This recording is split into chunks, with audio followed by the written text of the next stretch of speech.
most people don't, they're not conscious that Srila Bhaktisiddhanta had more than one successful devotee.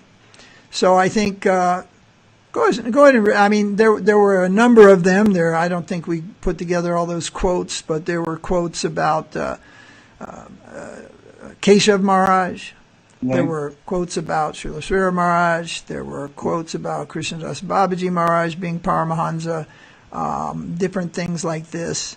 So read that one quote that we have. I think it's from Srila Prabhupada's books where he's referring to there are many or other societies of pure devotion. That's chapter 19 in Nectar Devotion. Chapter 19. Yeah. He says, there are many societies and associations of pure devotees. And if someone with just a little faith begins to associate with such societies, his advancement to pure devotional service is rapid. So I wonder who he's speaking about there. There are others. Who are those others? Do you think he's speaking about the Ramanujas or maybe the Madhvas? Could be. They're bona fide parampara, but they're not followers of Chaitanya Mahaprabhu. In fact, on occasion, I've called the Madhvas atheists. And I've called them that in black and white print.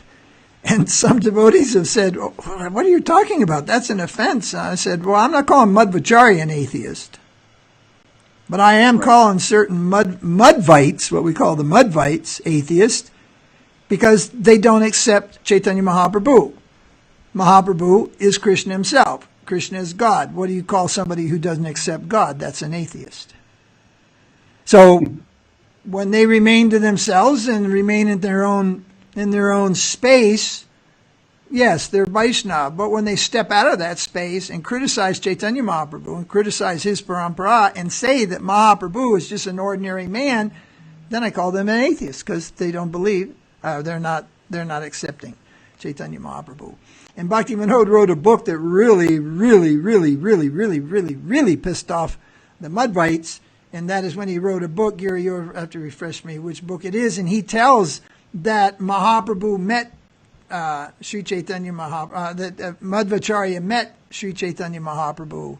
He had a dream of Mahaprabhu. Yeah. Yes, he met him in a dream, and Mahaprabhu instructed him what to preach and what not to preach. And the Madhva Sampradaya become very, very upset with this and wanted that.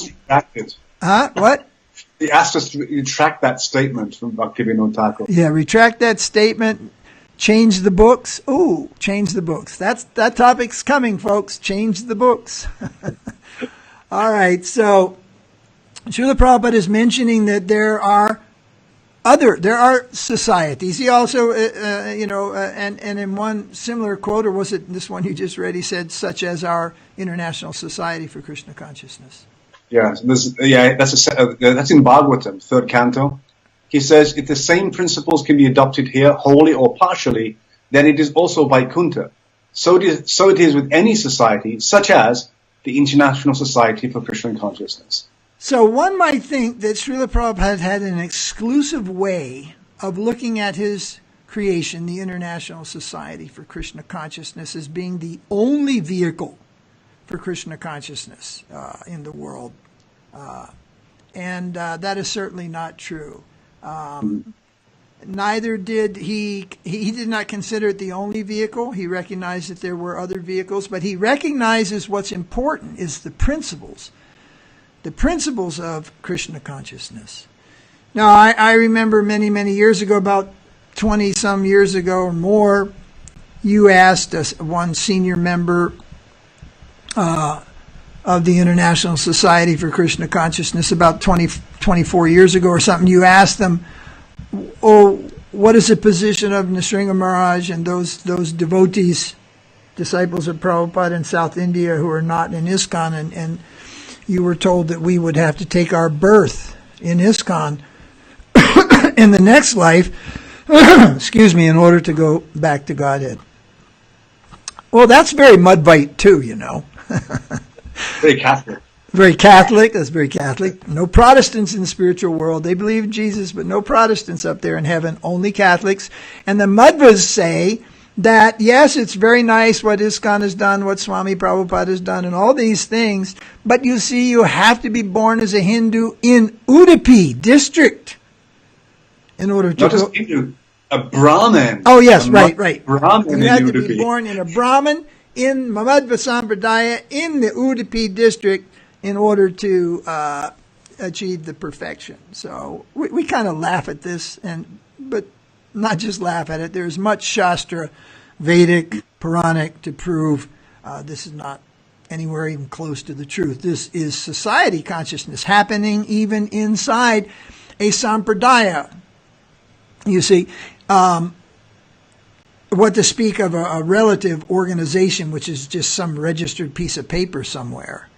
But again, I think sometimes devotees are thrown for a loop there when Srila Prabhupada says, yes, we will have our ISKCON in the spiritual world. That's a relative statement. That's not absolute. Unless you take that verse of Das Goswami that we read a couple videos ago, a few days ago, the Namashreshtam verse, which is the highest ideal of Guru Tattva, and which Sridhara Maharaj thought was the highest ideal of Srila Prabhupada's creation in the form of the International Society for Krishna Consciousness. So some of them, people say, well, and then if somebody wants to say, well, then they're relativizing, aren't they? They're going to the relative side. Some of the same people who say no, Prabhupada is absolute, when you point out some of the things he said, they go, well, and then they want to pull the relative card, well, he didn't really mean that, or, well, he was just being gracious, and they want to pull the relative card.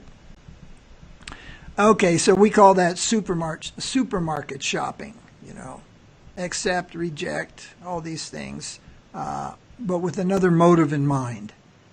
So, but this does bring to mind the fact that one day one of Srila Prabhupada's disciples wrote Prabhupada a letter and requested if he could take second initiation. He had first initiation. His name, I believe, was Asita. And I don't know what country he was from. It might have been England. I'm not sure. But he was in India for some time. And I think he was Indian. Indian? Asita? Yeah, I believe so. Yeah. I think I met Asita. Anyway, maybe someone can clarify that for us. But this Asita wrote a letter to Srila Prabhupada and asked if he could take second initiation from Bhakti Daitya Madhav Maharaj, who was godbrother of Srila Prabhupada.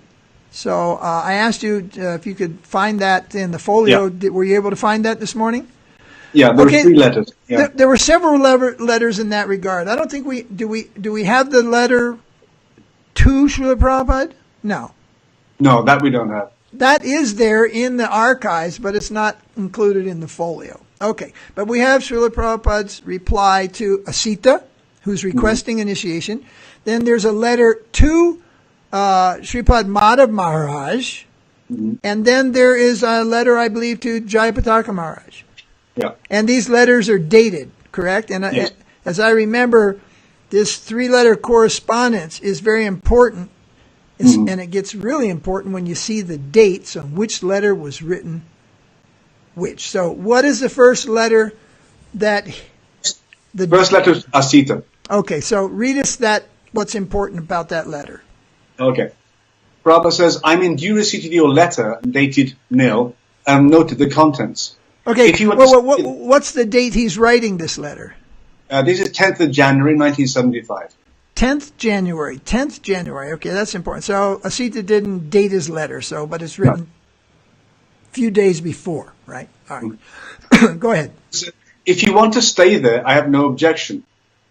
For the time being, you can perform your devotional service in Puri, and when I return to Mayapur in mid-March, you can see me, and we shall see what was the cause of your being asked to leave. It is a big establishment, and sometimes disagreement happens, and I am helpless. I'm inquiring from Mayapur why you were asked to leave there. If you want to take initiation from Madhav Goswami Maharaj, I have no objection. Wow. So that's the first letter. All right. Then the next letter? The next letter, same date, 10th of January 1975, is to Jayapataka Maharaj. Okay. So Prabhupada writes, I have just received one letter from Asita Das, wherein he claims that he was all of a sudden asked to go away from Mayapur. What was the situation? Kindly let me know. That's it. Same day. Same day. All right, then the third letter? This comes 4 days later, 14th of January, to Madhav Maharaj. All right. So Prabhupada writes, please accept my humble obeisances at your lotus feet.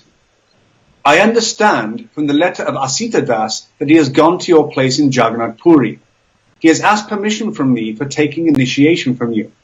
I have given him my permission, and you can initiate him, if you like, so that he may increase his devotional service there.